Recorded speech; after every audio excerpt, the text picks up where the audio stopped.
রাকাআতাই সালাতুল ফজর খায়রুম মিনাদ দুনিয়া ওয়া মা ফিহা। ফজরের 2 রাকাত সুন্নত নামাজের দাম আমার আল্লাহর কাছে এত বেশি, দুনিয়া এবং দুনিয়ার মাঝে যা কিছু আছে তার চাইতে বেশি মূল্যবান হলো আমার আল্লাহর কাছে ফজরের 2 রাকাত সুন্নতের দাম। জোরে বলেন সুবহানাল্লাহ। চিন্তা করা যায়, ফজরের সুন্নতের দাম যদি এটা হয়, ফরজের দামটা কত আমার আল্লাহর কাছে। আর দুনিয়াটা আমার আল্লাহর কাছে কি জানেন? আমার নবীজি একদিন একটা মরা ছাগল দেখলেন, মদিনায় চলতেই একটা মরা ছাগল দেখলেন। মরা ছাগলটার কান ধরলেন আমার নবীজি। কান ধরে বলেন, সাহাবীরা দেখো তো এই মরা ছাগলটা কেউ টাকা দিয়ে কিনবে নাকি না, টাকা দিয়ে কে কেনা কিনবে নাকি কেউ মরা ছাগল? এরপরে বলছেন, দেখো ছাগল তো মরাই, কিন্তু এর কানটাও কাটা, কানটাও ত্রুটিপূর্ণ, কেউ কে টাকা দিয়ে, হুজুর এটা তারও অসম্ভব, কে টাকা দিয়ে কিনবে? আমার নবীজি বলছেন, সাহাবীরা শোনো, আমার আল্লাহর কাছে দুনিয়ার মূল্য এই মরা ছাগলের চেয়েও কম। এই দুনিয়া ছেড়ে আমিও চলে যাব, আপনিও চলে যাবেন। নামাজ কি কখনো বাদ দেওয়া যাবে না, নামাজের গুরুত্ব সবার আগে থাকতে হবে। আল্লাহ রাব্বুল আলামিন আর শাজিমের ছায়ায় আল্লাহ রাব্বুল আলামিন ওই বান্দাকে জায়গা করে দিবেন হাসরের দিন, যার দিলটা সর্বক্ষণ মসজিদের সঙ্গে লটকানো থাকে। আজান হবে কখন, মসজিদে যাব কখন, আজান হবে কখন, মসজিদে যাব কখন, আল্লাহ রাব্বুল আলামিন তার স্থানটা আর শাজিমের ছায়া দিয়েছেন। জোরে বলেন সুবহানাল্লাহ। একটা ইতিহাস মনে পড়ে গেল। সাইয়েদনা ওমর রাদিয়াল্লাহু তাআলা আনহু দুনিয়া থেকে বিদায় নেবেন। বিদায়ের আগে তিনি প্রায় দোয়া করতেন, আল্লাহ আমাকে শহীদি মওত দান করবা, আমি যেন শহীদ হতে পারি, এবং তুমি আমাকে মদিনা শহরে মৃত্যু দিবা। এই দোয়াটা তিনি প্রায়শই করতেন। তিনি বদরে অংশগ্রহণ করেছেন, উহুদে অংশগ্রহণ করেছেন, খন্দকে অংশগ্রহণ করেছেন। বহু লোক শহীদ হয়ে গেছে, বহু সাহাবী শাহাদাত বরণ করেছেন। তিনি আফসোস করতেন মাঝে মাঝে, আহারে আমি যদি শহীদ হতে পারতাম। তিনি দোয়া করতেন দুইটা, মদিনার শহরে মৃত্যু এবং শহীদি মওত। আল্লাহ রাব্বুল আলামিন তার দুটো দোয়াই কবুল করলেন। কি ফয়সালা দেখেন! কোন এক রাতে ফজর নামাজ পড়ার জন্য তিনি মসজিদের দিকে রওনা করলেন। আগের শাসকরা নামাজ পড়তেন না পড়াতেন? বলেন বলেন, পড়তেন না পড়াতেন? পড়াতেন। শাসকদের দায়িত্ব হচ্ছে, মুসলিম শাসক যারা হবে তারা পড়বে না পড়াবে? পড়বে না পড়াবে? পড়াবে। আমার দেশের শাসকরা কি পড়াইছে? কি করছে? পড়েছে? পড়েছে? তাও তো গ্যারান্টি নেই। বিড়ি খাইছে এটা সত্য, ঠোঁট দেখলে তো টের পাওয়া যাবে। আমার দেশের মানুষ ভাত বেশি খায় না বিড়ি বেশি খায়? হ্যাঁ, ভালো করে খাও। ভাত বেশি খায় না বিড়ি বেশি খায়? বিড়ি বেশি খায়। কি বিড়ি খায়? তো বিড়ি যে গাছ দিয়ে হয়, তামাক, তামাক মনে হয় সিলেট অঞ্চলে আবাদ হয় না? হয়? হয়, খুব কম হয়, আমার চোখে পড়েনি, হতেও পারে। রংপুরে, গ্রেটার রংপুর হয়, কুষ্টিয়াতে হয়, চিটাগাং, কক্সবাজারের রামুখিয়া গর্জনিয়ার দিকে একটু পাহাড়ি অঞ্চলে এই তামাকের গাছগুলো হয়। তামাকের গাছ যারা দেখেছেন, এই তামাকের গাছটা এত সজীব, এত তরুতাজা, এত মানে এত ফ্রেশ দেখা যায়, এত সবুজ, একদম বড় বড় পাতা, পান পাতার চেয়েও অনেক বড় বড় বড় পাতা। তো আমি একদিন এই জমিনের পাশে দিয়ে যাচ্ছিলাম, এরকম বিশাল বড় এই তামাকের আবাদ করে রাখছে, সবুজ পাতা, বেড়া নাই। এটাকে সেভ করার জন্য যে বেড়া দেওয়া, এটা নাই, কোনো গার্ড ওয়াল নেই। তো আমি একজনকে ডাক দিয়ে বললাম, ভাই ছাগল গরু তো খেতে পারে, এগুলো বেড়া দেয় না? হুজুর কুত্তাও খায় না। কি কথা কি বুঝতেছেন? মানে ছাগল গরু মুখে নেয় না, ও জানে যেটার ক্ষতি আছে, খায় না। কিন্তু কে খায়? কে খায়? খায় মানুষ। রাগ করতেছেন মনে হয় আপনারা, খুব শক্ত কথা বলে ফেললাম। খাবো কেন আমরা? নেশার দিকে যাবো কেন? আল্লাহ তুমি সকল নেশা থেকে জাতিকে হেফাজত করো। জোরে বলি আল্লাহুম্মা আমিন। আরো জোরে আল্লাহুম্মা আমিন। আবার মাহফিল এসে প্রশ্ন করে, হুজুর বিড়ি খাওয়া কি জায়েজ আছে? মানে উনি জায়েজের চেষ্টায় আছে। ডাক্তারকে বলে, ডাক্তার বলে দেবে যেটা কি, এটা খেলে কি হয়। ডাক্তার যদি বলে শরীরে ক্ষতি হয়, লাংস যায়, ক্যান্সার হয়, তাহলে এটা আপনার জন্য শুধু ক্ষতি না বড় ক্ষতি? এই ক্ষতির জন্য দায়ী কে? আল্লাহ না আপনি? হ্যাঁ, নিজে কিনা বলেন, ওয়ালা তুলকু বিআইদিকুম ইলা তাহলুকা, নিজকে তুমি ধ্বংসের দিকে ঠেলে দিও না। কার কথা? আল্লাহর কথা। সাইয়েদনা ওমর ফারুক রাদিয়াল্লাহু তাআলা নামাজ পড়াতে বের হলেন। ফজরের নামাজ তিনি শুরু করে দিলেন। প্রথম রাকাত পড়েছেন, দ্বিতীয় রাকাতে নামাজ পড়াতে নিয়া রুকুতে চলে যাওয়া মাত্রই অর্ধ দুনিয়ার শাসন করত ওমর ফারুক রাদিয়াল্লাহু তাআলা আনহু রুকুতে গেছেন। এক আততায়ী এসে, জালিম এসে তার ডান পাশে এসে পেটের মধ্যে চাকু ঢুকায় দিয়েছে, বিষাক্ত চাকু ঢুকায় দিয়েছে। চাকু ঢুকানো মাত্রই তিনি সজাগ হয়ে গেলেন। নিজেকে সেফ করার জন্য বারবার চেষ্টা করলেন, পারলেন না। ধরাশায়ী করা হলো তাকে। আবার তাকে ধরে তলপেটের দিকে চাকু ডাবল মারা হলো। ভুঁড়ি কিছু অংশ বের হয়ে গেল, বিষাক্ত বিষ মিশ্রিত চাকু ছিল।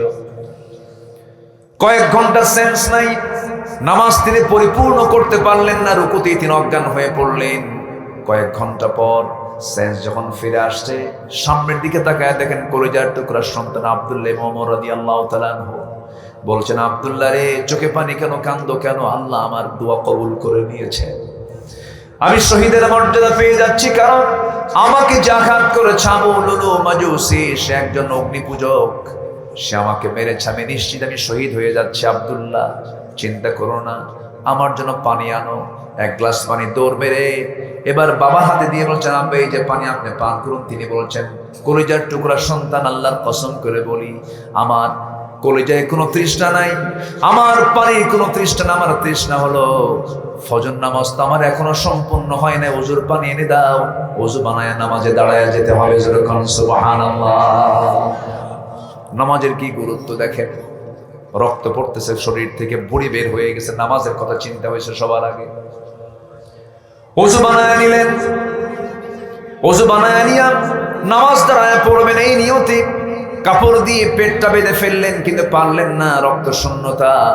বসেও পারলেন না, শুয়ে শুয়ে নামাজটা পড়লেন। এরপরে বলছেন, আব্দুল্লাহ কান্দো কেন? আব্বা, আপনার জন্য ডাক্তার নিয়ে আসছি, হাকিম নিয়ে আসছি। ডাক্তার যখন চলে আসলো, সামনে বসে গেছে। বসার সঙ্গে সঙ্গেই ডাক্তার বলছে, আমিরুল মুমিনিন, আপনার জন্য দুধ এনেছি, আপনি এক গ্লাস দুধ পান করুন। বিসমিল্লাহ বলে তিনি দুধটা পান করলেন। দুধ পেটে ঠিকই ঢুকলো, কিন্তু নাড়ি ফুটো হয়ে গেছে, সমস্ত দুধগুলো পেট দিয়ে সব বের হয়ে গেছে। ডাক্তার চিৎকার মেরে বলে, ইন্না লিল্লাহ, আমাদের আমিরুল মুমিনিন তিনি আমাদের মাঝ থেকে বিদায় নিয়ে নেবেন, আমরা তাকে বাঁচাতে পারবো না। এই কথা শোনা মাত্র ওমর ফারুক রাদিয়াল্লাহু তাআলা আনহু মুস্কি মুস্কি হাসি মেরে বলছেন, ও ডাক্তার, তুমি আমাকে বাঁচাবা কেমনে? কারণ আমার আল্লাহ আমার নাকের ভিতরে জান্নাতের ঘ্রাণ ঢুকায় দিয়েছে। আমি দুনিয়া থেকে বিদায় নিয়ে নেব, যে কোনো মুহূর্তে বিদায় লগন চলে আসবে। ডাক্তার, তুমি চলে যাও। ঘর থেকে বের হয়ে যাচ্ছিল, এমন সময় ওমর ফারুক দেখতে পেলেন ওই ডাক্তারের পাজামার কাপড়টা গিরার নিচে। সঙ্গে সঙ্গে বলছেন, ও ডাক্তার, তোমার পাজামার কাপড় গিরার নিচে কেন? তুমি কি হাদিসটা পড়ো নাই? লা ইয়ানজুরুল্লাহু ইয়াওমাল কিয়ামাহ, আল্লাহ রাব্বুল আলামিন ওই বান্দার দিকে কিয়ামতের দিন নজর দিবেন না যার পাজামার কাপড়টা গিরার নিচে পড়ে থাকে। গিরার উপরে কাপড়টা পড়ে নাও। চিন্তা করুন, মৃত্যুর পূর্ব মুহূর্তেও তিনি দাওয়াতি কাজ থেকে একচুল পরিমাণ নড়েন নাই। সুবহানাল্লাহ। ওমর ফারুক এবার বলছেন, আমার কলিজার টুকরা সন্তান, 2 বছর আগে আমার বন্ধু আবু বকরকে আমার নবীর পাশে শোয়া দিয়েছি। আমার বড় শখ, আমি আমার নবীর পাশে ঘুমাবো। আমি আমার নবীর পাশে ঘুমাতে চাই, আমি আমার নবীর পাশে শুইতে চাই, কিন্তু জায়গা তো আমার না। জায়গা তো আম্মা জান আয়েশা সিদ্দিকা রাদিয়াল্লাহু তাআলা আনহা। ওরে আব্দুল্লাহ, তুমি যাও, আমার পক্ষ থেকে আম্মা জানকে আমার প্রস্তাবটা দিয়ে দাও, আমাকে যেন সে আমাকে জায়গাটা দেয়। আমি তার কাছ থেকে ভিক্ষা চাচ্ছি, জায়গাটা যেন সে আমাকে দেয়।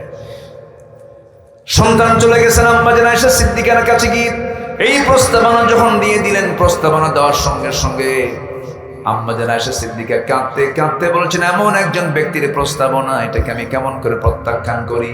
অর্ধজাহানের শাসনকর্তা ওমরের মতো ব্যক্তি আমার কাছে সামান্য একটা জায়গা চাচ্ছে। আমি আমার নিজের কবরের জায়গাটুকুন আমি ওমর ফারুকরে দান করে দিলাম। সুবহানাল্লাহ। আমার নবীর পাশে কয়জন সাহাবী শুয়ে আছেন, আর বাকি সব কোন কবরে বলেন? বাকিউল গারকাত, বাকি কবরস্থানে। মহান রব্বুল আলামিন এই পৃথিবীতে 18,000 মাখলুকাত সৃষ্টি করেছেন। কথাটা ভুল, এটা আমাদের বহুল প্রচলিত একটা ভুল তথ্য। শুধু 18,000 মাখলুকাত পৃথিবীতে নেই, অসংখ্য মাখলুকাত যা আমরা গুণেও শেষ করতে পারবো না। অসংখ্য মাখলুকাতের মাঝে আমরা হলাম মানুষ।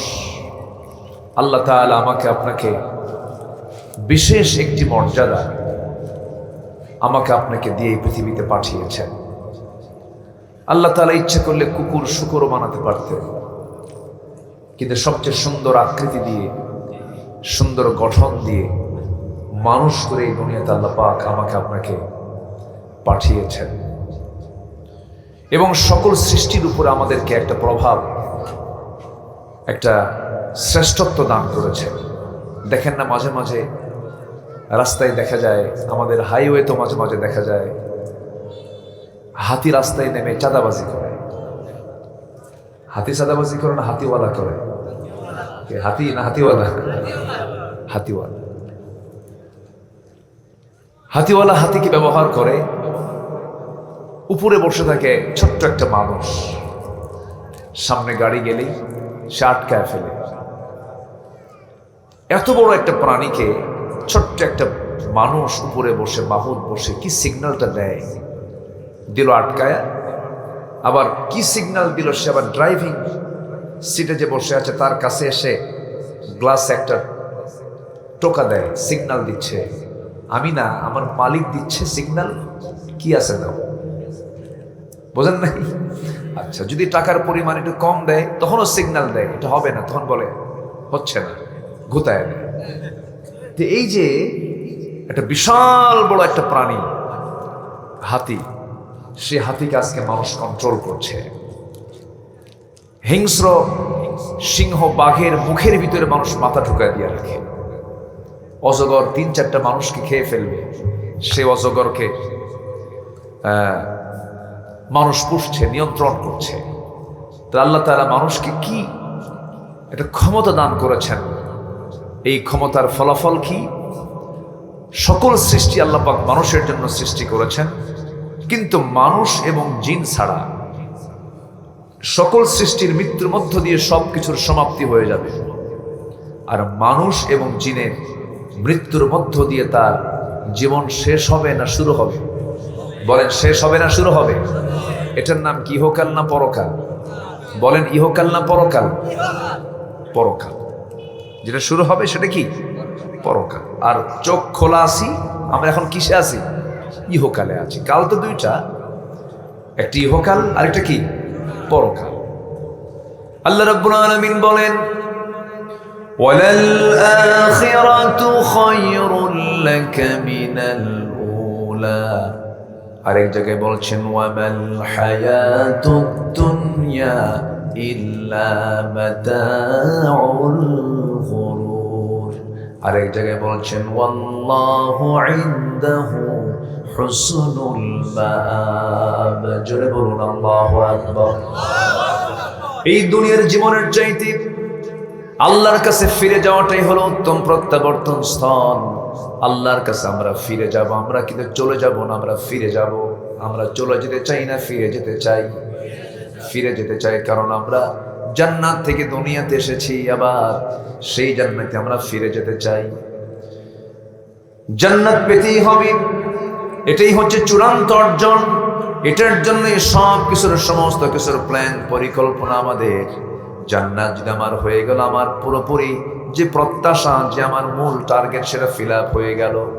আল্লাহ রাব্বুল আলামিন বলছেন, ইয়া আইয়াতুহান নাফসুল মুতমাইন্নাতু ইরজিই ইলা রাব্বিকি রাদিয়াতাম মারদিয়াহ ফাদখুলি ফি ইবাদি ওয়াদখুলি জান্নাতি।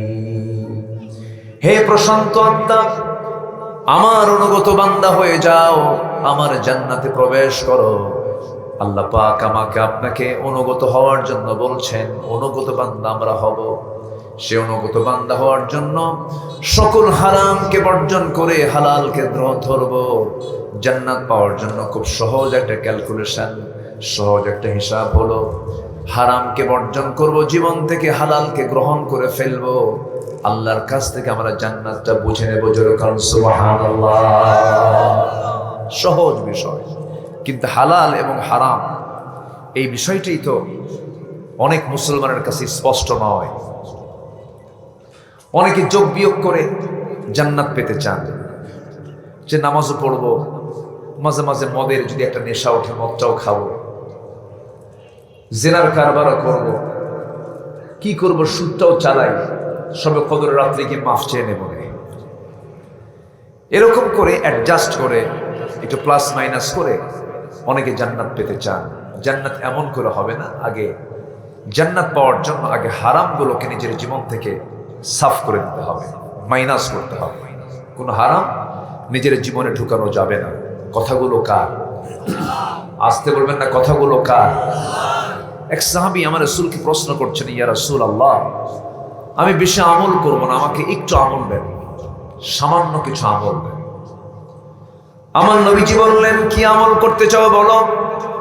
সাহাবী বলছেন, ইদা সাল্লাইতুল মাকতুবাত ওয়া সুমতু রমাদান ওয়া আহলালতুল হালাল ওয়া হারামতুল হারাম ওয়া লাম আযিদ আলা যালিকা শাইআন আদখুলুল জান্নাতা ইয়া রাসূলুল্লাহ? ক্বালা নাআম আও কামা ক্বালা আলাইহিস সালাতু ওয়াস সালাম। ওই সাহাবী বলছেন, ইয়া রাসূলুল্লাহ, কি আমি যদি 5 ওয়াক্ত নামাজ রমজান মাসে রোজা রাখি, হালালকে হালাল যেন হালাল জীবনকে গ্রহণ করি, হারামকে হারাম যেন হারাম জীবনকে হারাম সমস্ত কিছুকে যদি বর্জন করে দেই, আমি এর চাইতে বেশি কিছু করব না। ওয়ালাম আযিদ আলা যালিকা শাইআন আদখুলুল জান্নাতি ইয়া রাসূলুল্লাহ, আমি কি জান্নাত পাবো নাকি? রাসূল মুস্কি হাসি মেরে বললেন, এই সাহাবীটা জান্নাতি, জোরে করুন সুবহানাল্লাহ। কিন্তু হালাল এবং হারামের এই জায়গায় গেলেই তো অধিকাংশ মানুষ কি ধরা খাবে না? ধরা খেয়ে বসে আছে। এই জায়গায় আমাকে আপনাকে অবশ্যই সতর্ক থাকতে হবে। এটাই হচ্ছে ঈমান। এটা কি বলেন তো? ঈমান। আমরা সফল হওয়ার জন্য কত চিন্তা করি। সফল ব্যক্তিকে হয়তো সে একজন বড় মন্ত্রী হলেন, প্রেসিডেন্ট হলেন, অথবা বড় একটা পদ পেলেন, অথবা একটা গ্রুপের তিনি মালিক হলেন, এমডি হলেন। বুঝি আমরা এগুলিকে সফলতা না।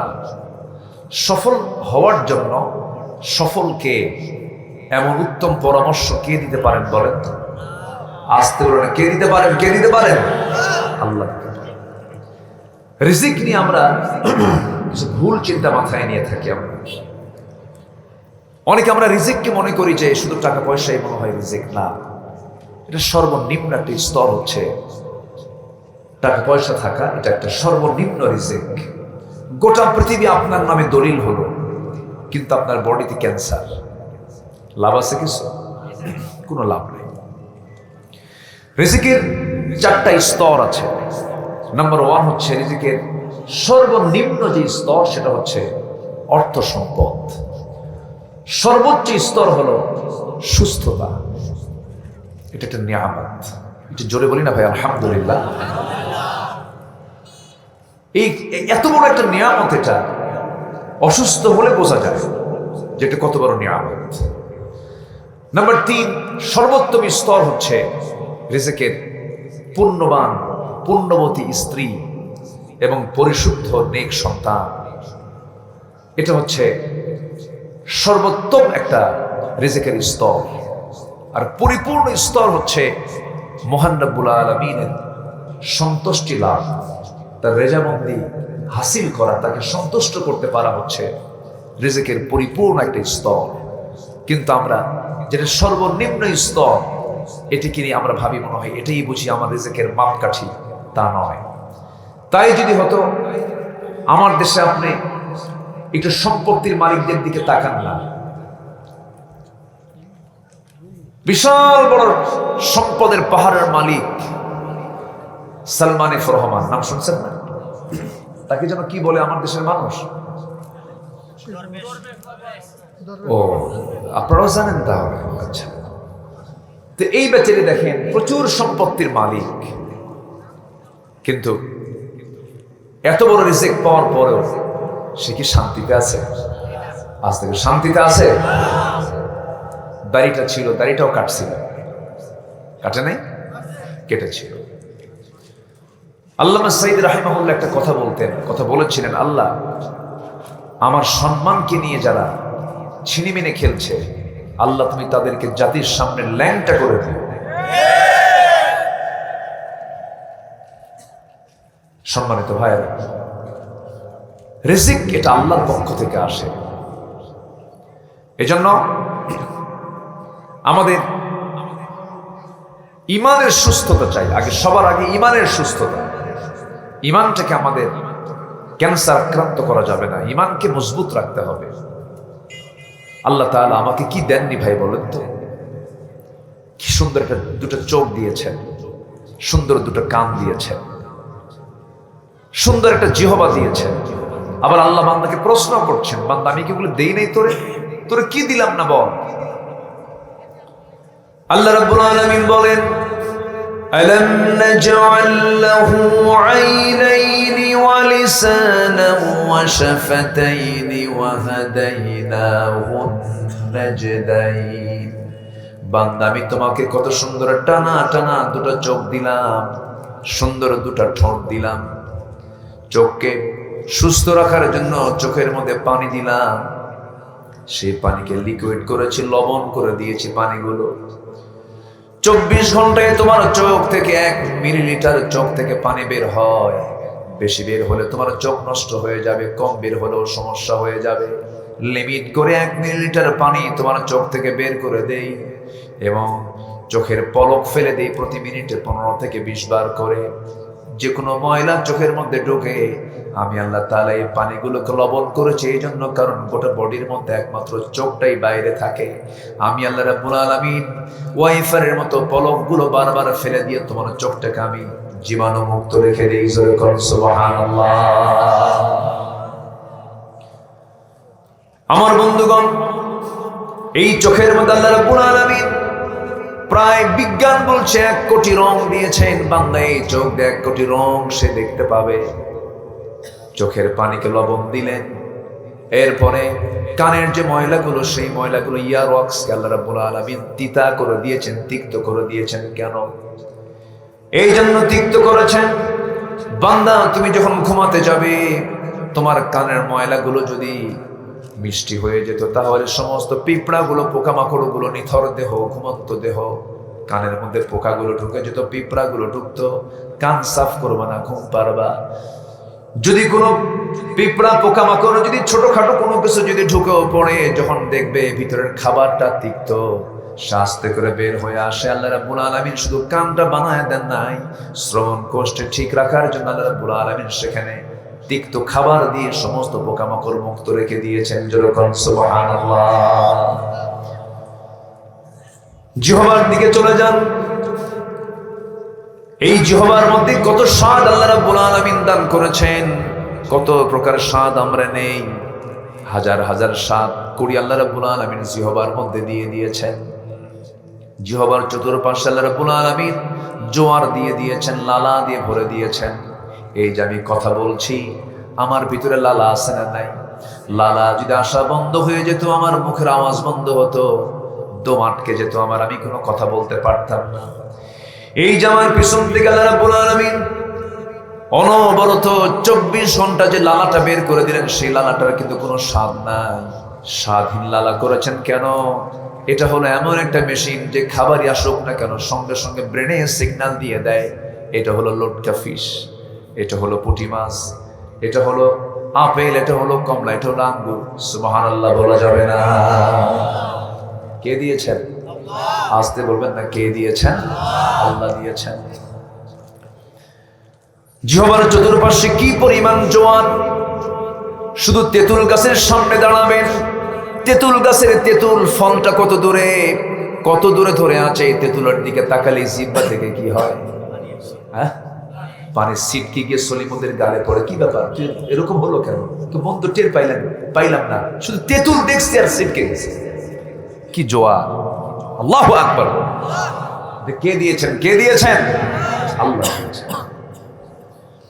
আল্লাহ রাব্বুল আলামিন দুটো কিডনি দিয়েছেন, দুটো চোখ দিয়েছেন, দুটো কান দিয়েছেন, সব ডাবল ডাবল করে দিয়েছেন। একটা দিয়েও বাঁচে, এক চক্ষুওয়ালা আছে না নাই, এক কানওয়ালা আছে না নাই, এক কিডনিওয়ালা দুনিয়াতে আছে না নাই। আল্লাহ ডাবল ডাবল এই জন্য করে দিয়েছেন বান্দা, হঠাৎ করে একটা অকেজো হলে যেন আরেকটা দিয়া তুই আমার জমিনে বেঁচে থেকে আমার শুকর আদায় করতে পারিস। জোরে কর সুবহানাল্লাহ। আমার ভাইরা, আমার এক বন্ধু দেশের বাইরে থাকে, বন্ধুটার নাম আব্দুল মমিন। দুটা কিডনি তার নষ্ট হয়ে গেছে, বেশ কয়েক বছর আগের কথা। সেই বন্ধুর আমি এরকম একটা হাতের কবজিতে হাতটা দিলাম, দেখে এই জায়গায় একটা মেশিন লাগানো, ছোট্ট একটা মেশিন চলতেছে। বললাম, বন্ধু এই জায়গায় কি মেশিন লাগানো? চোখের মধ্যে পানি চলে আসছে, বলছে, বন্ধু আমার দুটা কিডনি অকেজো হয়ে আছে, দুই কিডনিতে আমার কোনো কাজ নাই। আল্লাহ তাআলা আমাকে প্রচুর টাকার মালিক বানিয়েছেন। আমি আল্লাহকে মাঝে মাঝে বলি, আল্লাহ আমার গোটা দুনিয়ার যত উপার্জিত সম্পদ সব তোমার হাতে দিয়ে দিলাম, তুমি আমার কিডনিটা ফেরত দিয়ে দাও। চিন্তা করুন কি প্রয়োজন তার কিডনিটা, কি প্রয়োজন তার। সপ্তাহে 4-5 দিন করে তার ডায়ালিসিস করতে হয়। ডায়ালিসিস মেশিনটার ওজন হলো 100 কেজি। মানুষ বানাইছে 100 কেজি ওয়ালা ডায়ালিসিস মেশিন। আর আমার আপনার দেহের মধ্যে মহান রব্বুল আলামিন যে কিডনি দিয়েছেন, মাত্র 200 গ্রাম ওজন দিয়েছেন, ওর চাইতে মজবুত। জোরে বলেন সুবহানাল্লাহ। বান্দা আমি তোরে কি দেই নাই বল, কি দেই নাই তোরে আমি বল, তুই আমার নামটা নিতে পারিস না?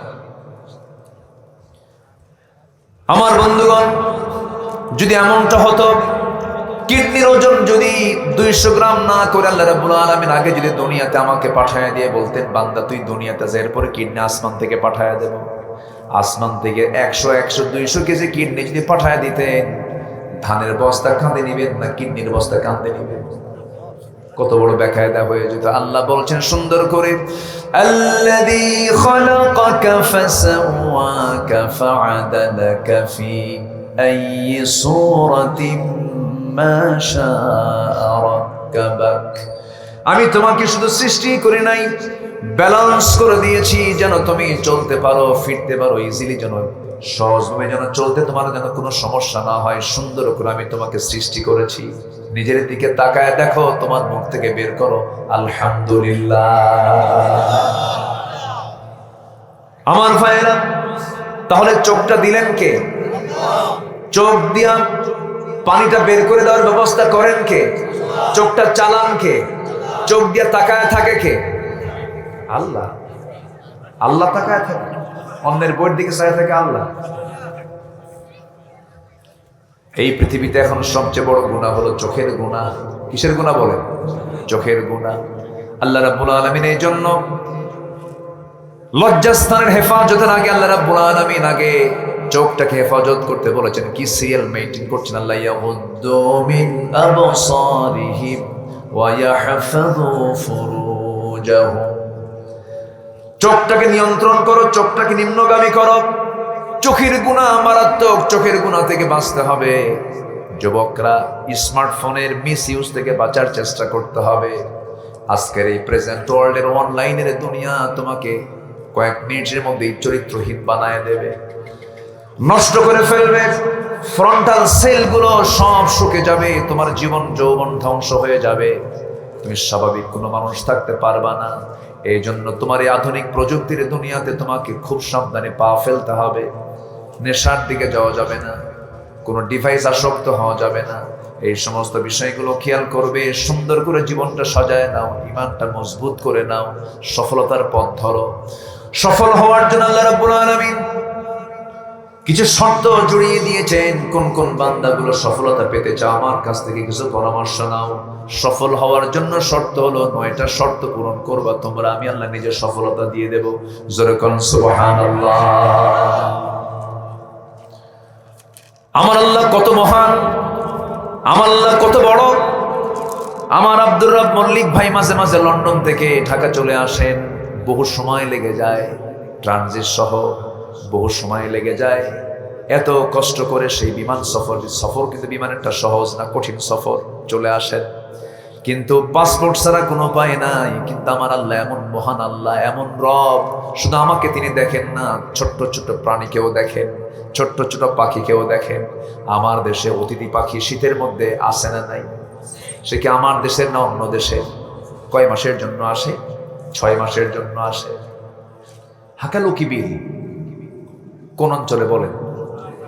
বলেন না? এই তো মৌলভীবাজারের পাশেই তো হাকালুকি বিল। এই হাকালুকি বিলের ভিতরে এমন কিছু অতিথি পাখি আসে, চলন বিল, হাকালুকি বিল, কুতুবদিয়া, মহেশখালী, এরপরে হাতিয়া, সন্দ্বীপ, এই সমস্ত বড় প্রত্যন্ত অঞ্চলগুলোতে এই পাখিগুলো ছড়িয়ে পড়ে। তাদের বাড়ি কিন্তু 1 মাইল 2 মাইল দূরে নয়, 40,000 কিলোমিটার দূর থেকে তারা আসে। কিছু কিছু পাখি আছে 40,000 কিলোমিটার দূর, সাইবেরিয়ান দ্বীপপুঞ্জ থেকে, সাইপ্রাস থেকে তারা চলে আসে। কেন আসে? আসার উদ্দেশ্য কি? তারা তো না আসলেও হতো, কিন্তু ওই সময় ওই দেশে যখন মাইনাস পয়েন্টে ঠান্ডা যখন পড়ে যায়, কোনো তাপমাত্রাই থাকে না, -20 -24 যখন হয়ে যায়, ওই পাখিগুলো রক্ত জমাট বেঁধে মারা যাবে। সেজন্য আল্লাহ রাব্বুল আলামিন বলেন, পাখিরে এই দেশে থাকলে মরে যাবি, আমি তোকে তোর চোখের মধ্যে একটা প্রোটিন দিয়ে দিলাম, কিপ্টোক্রম প্রোটিন দিলাম। ওই চোখের কিপ্টোক্রম প্রোটিন গুলো দেখে দেখে জিপিএস লাগায় লাগায় তুই বাংলার জমিনে হাকালুকি বিলে চলে যা। সুবহানাল্লাহ বলবেন না? সাথে তো একটা পাসপোর্ট ধরায় দেয় আল্লাহ, নাকি? পাসপোর্ট আছে, কোনো ইমিগ্রেশন নাই, কোনো আই প্রিন্ট নাই, ফিঙ্গারপ্রিন্ট নাই, কিচ্ছু নাই। এই ছোট্ট একটা পাখি এত দূর থেকে রওনা দিয়ে বাংলার জমিনে চলে আসলো, এখানে থাকলো, এখানকার আবহাওয়া সে অ্যাডজাস্ট করে নিল। এরপরে থাকার পর আবার যখন সে চলে যায়, সেই একই প্রোটিন, সেই কিপ্টোক্রম, এটাকে ট্রিট করে সুন্দর করে এটাকে প্রয়োগ করে সে চলে যায়, আবার তার নিজ দেশে চলে যায়। এমনও পাখি আছে, পেরেগ্রিন ফ্যালকন নামে একটা পাখি আছে, যে পাখিটা ঘন্টায়, একটা পাখি আছে পেরেগ্রিন ফ্যালকন, ঘন্টায় 400 কিলোমিটার সে ঘন্টায় সে আকাশে ওড়ে। 400 কিলোমিটার, জোরে বলি সুবহানাল্লাহ। এই প্রযুক্তি ওই পাখির মধ্যে কে দিয়েছে? এখন প্রশ্ন হলো, এই পাখিটা যখন আকাশে ওড়ে, প্রবল বেগে বাতাস যখন তার নাকের মধ্যে ঢুকে যায়, লাঞ্চ তো ফেটে যাওয়ার কথা, লাঞ্চ তো ফাটে না। কেন ফাটে না? আল্লাহ রাব্বুল আলামিন ওই পেরেগ্রিন ফ্যালকনের নাকের ভিতরেই এমন একটা সুন্দর হাড়ের শক্ত ট্যাপ লাগায়া দিয়েছেন।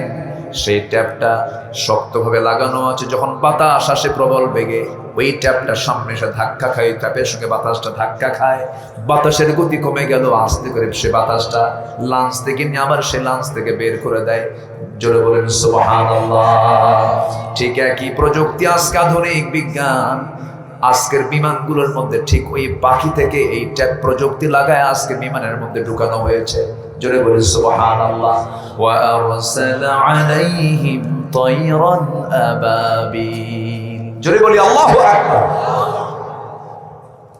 মশা আমাকে ভয় পায় না, আমি মশাকে ভয় পাই। হ্যাঁ, মশারি টাঙাই কে? কারা? আমরা মশারি টাঙাই।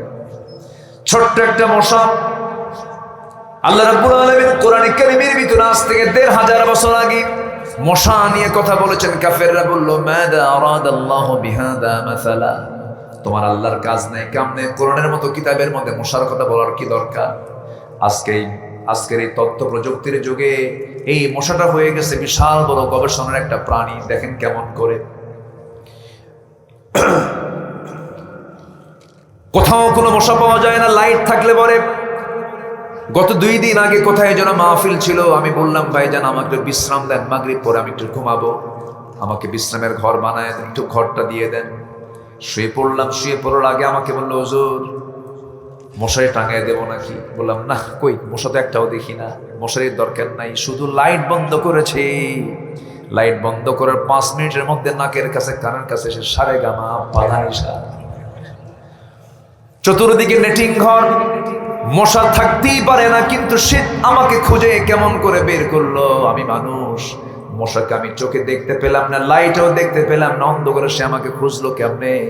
বিজ্ঞান বলছে 75 ফুট দূর থেকে টের পায় মশা এখানে কোন শ্রেণীর মধ্যে শুয়ে আছে। আল্লাহু আকবার।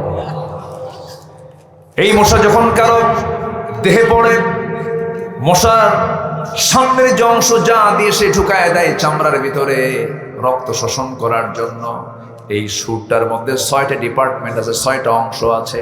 প্রথম 2টো অংশ দিয়ে সে যখন পড়ার সঙ্গে সঙ্গে যখন সে ল্যান্ডিং করে চামড়ার উপরে, চামড়া ফেড়ে ফেলে আগে 2টা অংশ দিয়া, পরের 2টা অংশ দিয়া রক্তের ব্লাড ভেসেল খুঁজতে থাকি, রক্তের ভেসেল খুঁজে খুঁজে বের করে।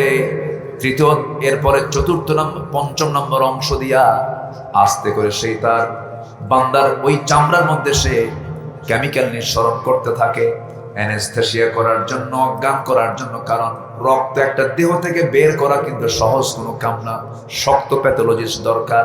দুনিয়ার কোনো প্যাথোলজিস্ট এই মশার সঙ্গে পারবে না। চিন্তা করে দেখেন, দুনিয়ার প্যাথোলজিস্টরা রক্ত যখন বের করতে নেই একটু হলেও লাগে, কিন্তু মশা কেমন করে ঢুকতেছে, কেমিক্যাল নিঃসরণ করে অ্যানেস্থেসিয়া করে অজ্ঞান বানায় ফেলে। 6ঠতম অংশ দিয়ে আস্তে করে ঢুকায় দেয়, আবার উপর দিকে তাকায় দেখে ড্রোন ক্যামেরা দিয়ে, কি ক্যামেরা, ড্রোন ক্যামেরা দিয়ে দেখে, সুন্দর করে চতুর্দিকে দেখে। সলিমদ্দির মতি গতি কি ধরলি তো, মানে সুযোগ পাইলি তো, দেখলি তো, কথা বলছেন না, কত রিস্কি জোনে থাকি। এরপরে সে সুন্দর করে মশার যে মূল লক্ষ্য, রক্তগুলো শুষিনা পরিমাণ মতো নিয়ে চলে যায়, যেটা ভদ্র মশা পরিমাণ মতো নিয়ে চলে যায়। 10 মিনিট 15 মিনিট চলে যাওয়ার পর এরপরে দেখেন চুলকানি শুরু হয়ে যায়। কি ব্যাপার, ফুলে গেল, মশা কামড় মারছে। আমার বন্ধুগণ, আমি আপনি টের পেলাম না, এতগুলো প্রযুক্তি সে ব্যবহার করলো, কেমিক্যাল প্রয়োগ করলো, এরপর আস্তে করে সে নিয়ে চলে গেল। শুধুমাত্র মশার এই সুরকে গবেষণা করে আজকে আধুনিক বিজ্ঞান, মেডিকেল সায়েন্স মস্কিটো ইন্সপার্ট নিডলস তৈরি করেছে, সিরিঞ্জ তৈরি করেছে। সুবহানাল্লাহ বলা যাবে না। আমার বন্ধুগণ, আবার কিছু কিছু মশা আছে ছেঁচড়া মশা। ছেঁচড়া বুঝতেছেন তো নাকি? ছেঁচড়া মানে না না না না, ছেঁচড়া একটা শব্দ আছে, বুঝতেছেন তো নাকি? হ্যাঁ হ্যাঁ, ছেঁচড়া মশা মানে ওর হুসটুস কম, খাওয়া শুরু করছে তো করছে আর ছাড়ে না। খাইতে খাইতে একদম পেট ভরে গেছে, এরপর আর উঠতে পারে না। মানে ওর পাখার যে ওজন, ওর চাইতে ওর দেহের ওজন বেশি হয়ে গেছে, দেহের ওজন ওভার হয়ে গেছে, আর সে আর লোড নিয়ে উঠতে পারতেছে না। এরকম হয় না কিছু কিছু মশা এরকম করে। মশা যে আওয়াজ করে, এই আওয়াজটা কিন্তু তার ভোকাল কর্ডের আওয়াজ নয়, এটা তার হচ্ছে পাখা নড়ানোর আওয়াজ। প্রতি সেকেন্ডে মশা তার পাখা নড়াই হলো 400 থেকে 500 বার। আল্লাহু আকবার বলেন। মশার দেহে যে প্রযুক্তি লাগানো আছে, এমন উন্নত দ্রুত প্রযুক্তি, দ্রুতগামী মেশিন আজ পর্যন্ত পৃথিবীতে আবিষ্কার হয়। কিন্তু ছেঁচড়া কিছু মশা আছে, খাইয়া হুঁশ থাকে না। বিগত সরকারের এমন খাওয়া খাইছে আর হজম করতে পারে নাই। কি মশা? শীত হয়ে পড়ে গেছে। 28 লক্ষ কোটি টাকা দেশ থেকে পাচার করে নিয়ে চলে গেছে যারা, তারা আমাদের কোনোদিন বন্ধু হতে পারে না। আস্তে কান করে ঠিক কিনা? বন্ধু হতে পারে না। চোর চোরকে চোর বলতে হবে, এটাও ঈমান। এটাও কি বলেন? আমার বন্ধুগণ, একটু মনোযোগ দিয়ে কথাগুলো শুনতে হবে। সফল হওয়ার জন্য আমরা কত চিন্তা করি। আজকে আমার সাবজেক্ট হলো সফলতার শর্তগুলো কি আমরা পূরণ করব, সফল হতেই হবে। পূর্ণ সফলতা হচ্ছে সেই বান্দা, যে বান্দা আল্লাহকে সন্তুষ্ট করতে পেরেছে।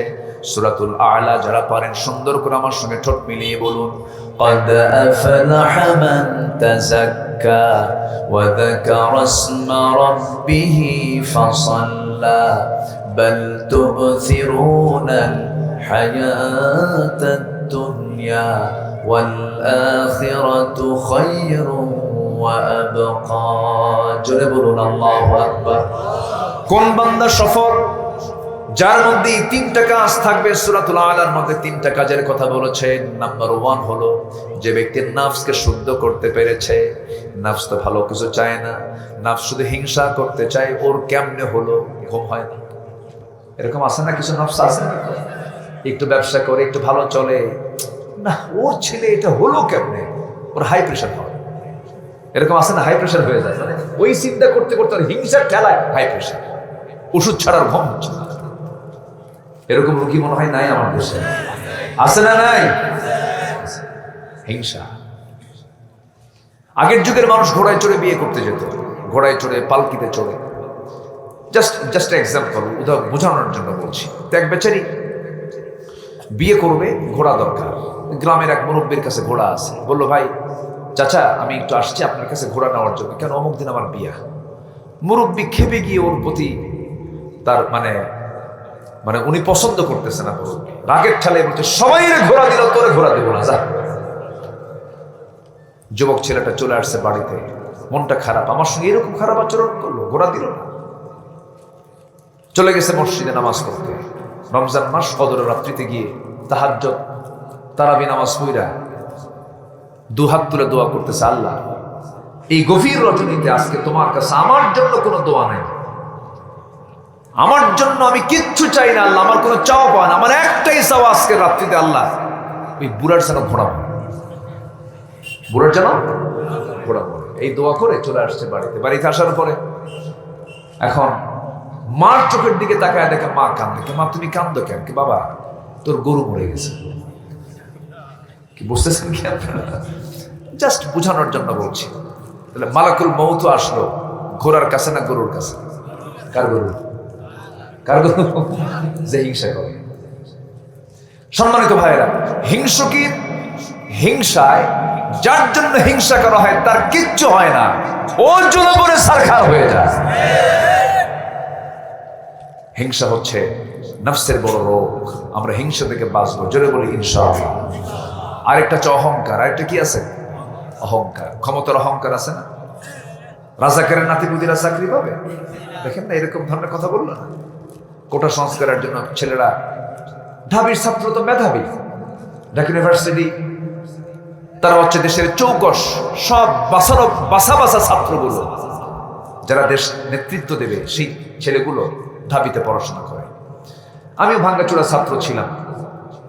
তো এই ঢাবির মেধাবী ছাত্ররা বললো যে আমাদের মেধার মূল্যায়ন করেন, কোটা সংস্কার একটু করেন। একটা দায়িত্বপূর্ণ চেয়ার থেকে তার জবাব আসলো হচ্ছে সন্তানদের প্রতি।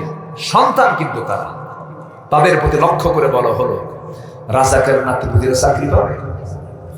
এই যে একটা অহংকার, অহংকারের ফলাফল আল্লাহ দিয়ে দিলেন কি? সোজা মামাবাড়ি দিল্লি, ঠিক কিনা? অহংকার করলে কোথায় যেতে হয়? কোথায় যেতে হয়? অহংকার করা যাবে না। অহংকার করবেন সব শেষ হয়ে যাবে, সব জিরো বানায় দিবেন কে? অহংকার বানায় একমাত্র কার সাথে? বরং কার সাথে অহংকার বানায়? আকাশ কার? আকাশ কার? একমাত্র অহংকার দেখাবেন কে? আল্লাহ কিয়ামতের দিন বলবেন লিমানিল মুলকুল ইয়াউম, আজকের দিনে রাজত্ব কার? আজকে কে বিচার করবে? আল্লাহ সেদিন বলবেন। এজন্য কোনো অহংকার করা যাবে না। জি, সবার পক্ষ থেকে একজন আজানের জবাব দিয়ে দেন। সম্মানিত ভাইয়েরা, সম্মানিত বন্ধুগণ, আমি খুবই খুশি। মানুষ সবচেয়ে বেশি ব্যস্ত থাকে হলো শহরতলির মানুষগুলো। এই মাগরিব থেকে সেই সময় মানুষ একটু নড়াচড়া করে বেশি। যারা মাহফিলে এখন আসছেন, আমি তো মনে করি এটা এক প্রকার জিহাদ ছাড়া আসা সম্ভব হয়নি। খুব চেষ্টা করে টাইম বের করে এরপর আপনারা মাহফিল আসছেন। এটাই যদি এশার পরে হতো, নটার পরে হতো, তাহলে এখানে জায়গা হতো না, অনেক মানুষ আসতো। ঠিক তো, কিন্তু ঠিক তো নাই। আমি তো ব্যাঠিক করে ফেলেছি। আমি এটার জন্য আমি দায়ী। এই জন্য বলছি আমি পারছি না। যে আমি আগামীতে আমি মল্লিক ভাইয়ের সঙ্গে কথা বলেছি, একটা সুইটেবল ডেট সহ এবং এশার পরে আমি একটা পূর্ণ সময় আমি এখানে দেব। জোরে বলি ইনশাআল্লাহ। আমি নিয়মিত আসার চেষ্টা করব। ওনাকে আমি খুব কাছ থেকে জানি, আমার ফ্যামিলি মেম্বারের মতো। এখানে অনেকেই আছেন, আমার তোফাইল ভাই আছেন, আমার সাদিক সেকেন্দার ভাই সহ। আসা হয়তো বহুদিন হলো। এই যে একটা সম্পর্ক, আল্লাহ যেন আমাদের হাসর পর্যন্ত গড়ায় দেয়। জোরে বলি আল্লাহুম্মা আমিন। সবকিছুর একটা লক্ষ্য থাকার দরকার আছে না নাই বলেন তো? সে লক্ষ্য হচ্ছে একমাত্র কার সন্তুষ্টি বলেন তো? আল্লাহর সন্তুষ্টি। জানেন, যার জীবনে একটা ভালো বন্ধু আছে সে বড় ভাগ্যবান। আমার নবীজির কি সুন্দর বন্ধু একজন ছিলেন আবু বকর সিদ্দিক রাদিয়াল্লাহু তাআলা। আবার আবু বকর সিদ্দিকের একজন বন্ধু ছিলেন মুহাম্মদ সাল্লাল্লাহু। কি বন্ধু!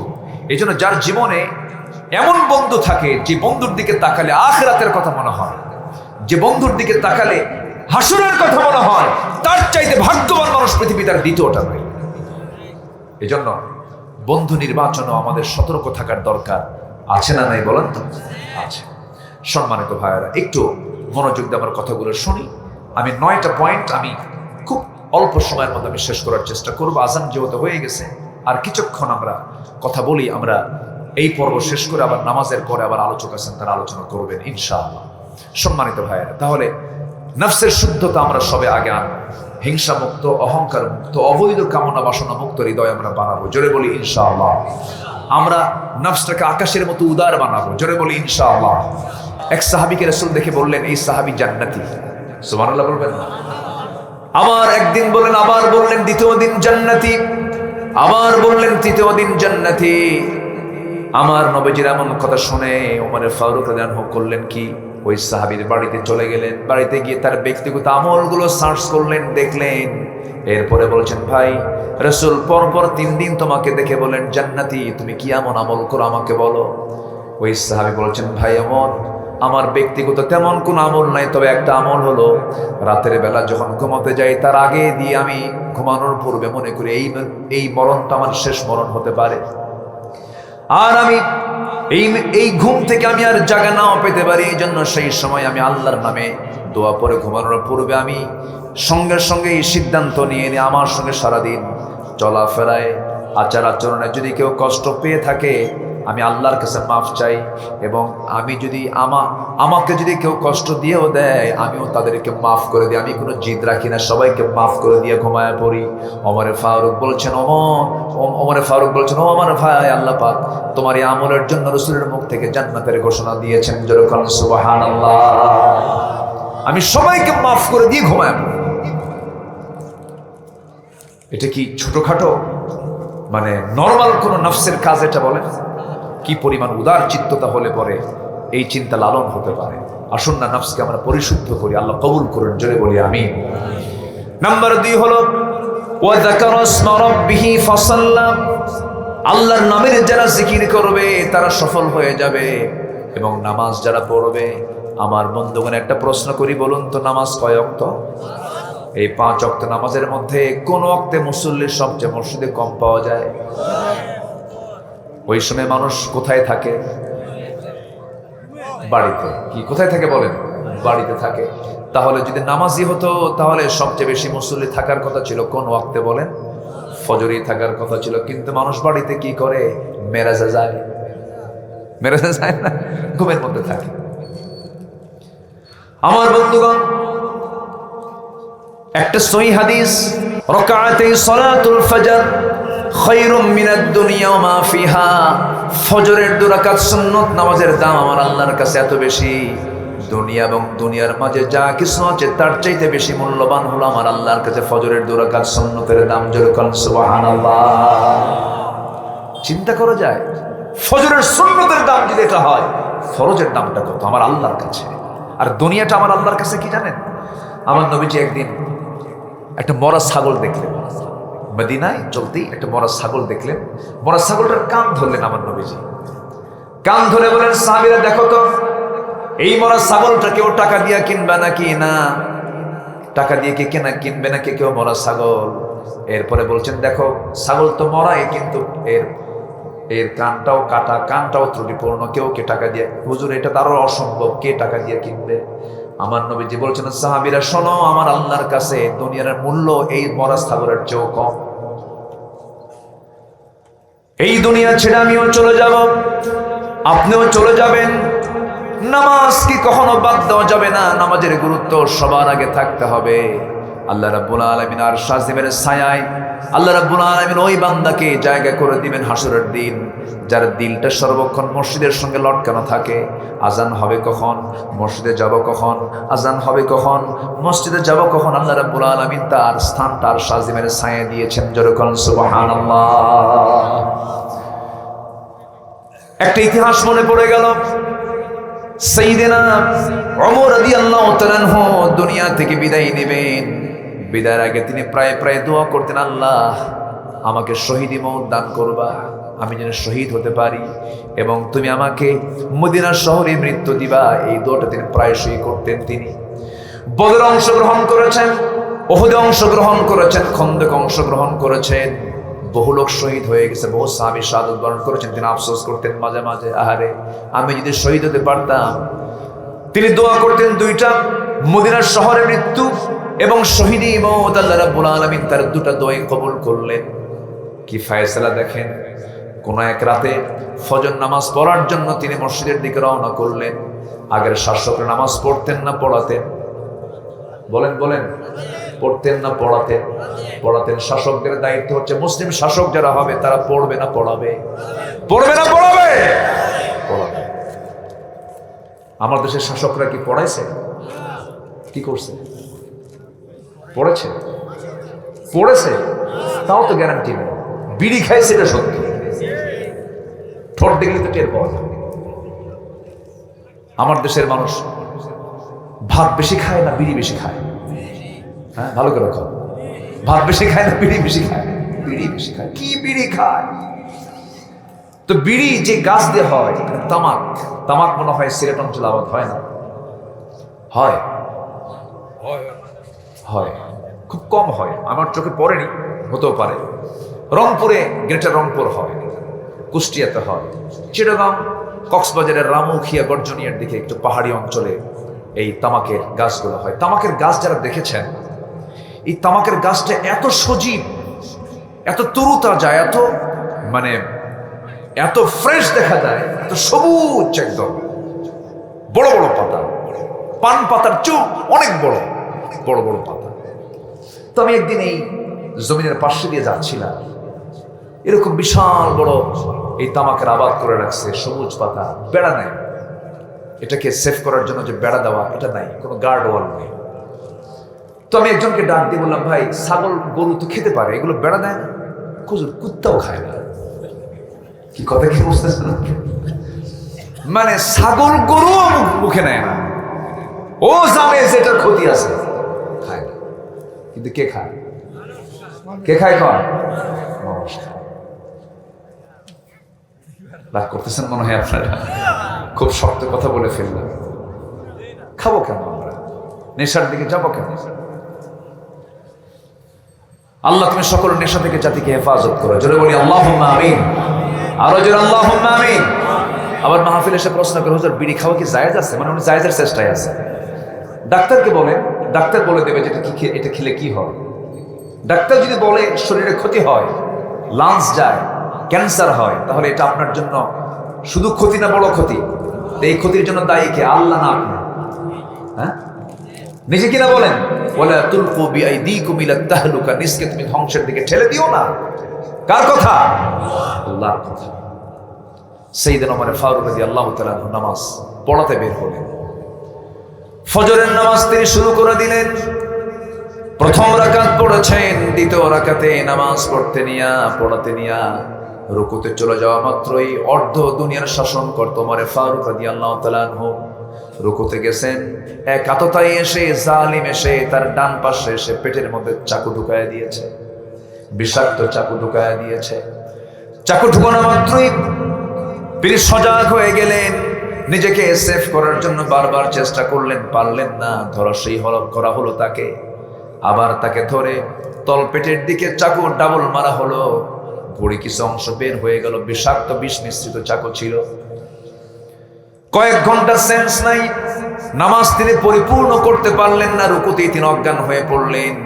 কয়েক ঘন্টা পর সেন্স যখন ফিরে আসছে, সামনের দিকে তাকায় দেখেন কলিজার টুকরা সন্তান আব্দুল্লাহ ইবনে ওমর রাদিয়াল্লাহু তাআলা আনহু বলছেন, আব্দুল্লাহ রে, চোখে পানি কেন, কান্দো কেন? আল্লাহ আমার দোয়া কবুল করে নিয়েছে, আমি শহীদের মর্যাদা পেয়ে যাচ্ছি। কারণ আমাকে যে আঘাত করেছে আবু লুলু মাজুসি, সে একজন অগ্নিপূজক, সে আমাকে মেরেছে, আমি নিশ্চিত আমি শহীদ হয়ে যাচ্ছি। আব্দুল্লাহ, চিন্তা করো না, আমার জন্য পানি আনো। এক গ্লাস পানি দৌড় মেরে এবার বাবার হাতে দিয়ে বলছেন, আব্বা এই যে পানি, আপনি পান করুন। তিনি বলছেন, কলিজার টুকরা সন্তান, আল্লাহর কসম করে বলি, আমার কলিজায় কোনো তৃষ্ণা নাই, আমার পানির কোনো তৃষ্ণা না। আমার তৃষ্ণা হলো ফজর নামাজ তো আমার এখনো সম্পূর্ণ হয় না, ওজুর পানি এনে দাও, ওজু বানায় নামাজে দাঁড়ায় যেতে হবে। সুবহানাল্লাহ। নামাজের কি গুরুত্ব দেখেন। রক্ত পড়তেছে শরীর থেকে, ভুঁড়ি বের হয়ে গেছে, নামাজের কথা চিন্তা হয়েছে সবার আগে। ওযু বানায় নিলেন, ওযু বানায় নিয়া নামাজ দাঁড়ায় পড়বেন এই নিয়তে কাপড় দিয়ে পেটটা বেঁধে ফেললেন, কিন্তু পারলেন না। রক্ত শূন্যতা, বসেও পারলেন না, শুয়ে শুয়ে নামাজটা পড়লেন। এরপরে বলছেন, আব্দুল্লাহ কান্দো কেন আব্বা? আপনার জন্য ডাক্তার নিয়ে আসছি, হাকিম নিয়ে আসছি। ডাক্তার যখন চলে আসলো, সামনে বসে গেছে। বসার সঙ্গে সঙ্গেই ডাক্তার বলছে, আমিরুল মুমিনিন আপনার জন্য দুধ এনেছি, আপনি এক গ্লাস দুধ পান করুন। বিসমিল্লাহ বলে তিনি দুধটা পান করলেন। দুধ পেটে ঠিকই ঢুকলো, কিন্তু নাড়ি ফুটো হয়ে গেছে, সমস্ত দুধগুলো পেট দিয়ে সব বের হয়ে গেছে। ডাক্তার চিৎকার মেরে বলে, ইন্না লিল্লাহ, আমাদের আমিরুল মুমিনিন তিনি আমাদের মাঝ থেকে বিদায় নিয়ে নেবেন, আমরা তাকে বাঁচাতে পারবো না।